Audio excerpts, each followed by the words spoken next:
মুজিবুর রহমানের মূর্তি ভেঙেছি, শেখ হাসিনাকে বাংলা ছাড়া করেছি, এবার ভারতীয়দেরকে বাংলা ছাড়া করব।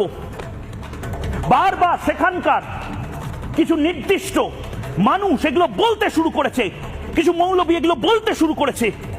একবার শোনাবো। প্রথম দেখুন ভারত বিরোধিতা কোথা থেকে শুরু হয়েছে, একবার শোনাবো।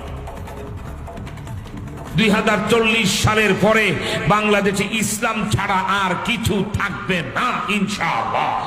2040 সালের পরে এমন বাংলাদেশ হবে, যদি কেউ এসপি আর ডিসি হতে চায়, সূরা ফাতিহার বিশুদ্ধ অর্থ বলতে না পারলে ডিসি এসপি বানানো হবে না ইনশাআল্লাহ। Wait and see. এমন বাংলাদেশ আমরা গর্ব, আমরা আঙ্গুল চটবো না, বসে থাকবো না।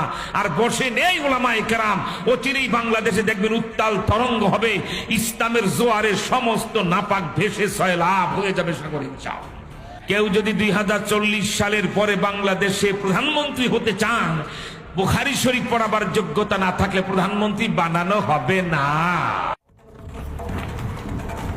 চমৎকার। তার মানে হিমন্ত বিশ্ব শর্মা যে কথাগুলো বলেছিলেন, বা এই ছবি শেখ মুজিবুর রহমানের মূর্তি ভেঙে ফেলা হচ্ছে, একেবারে গুড়িয়ে দেওয়া হচ্ছে বাংলাদেশে। শেখ হাসিনা পালিয়ে গেছেন, দখল নিয়েছে এই মৌলবাদীরা।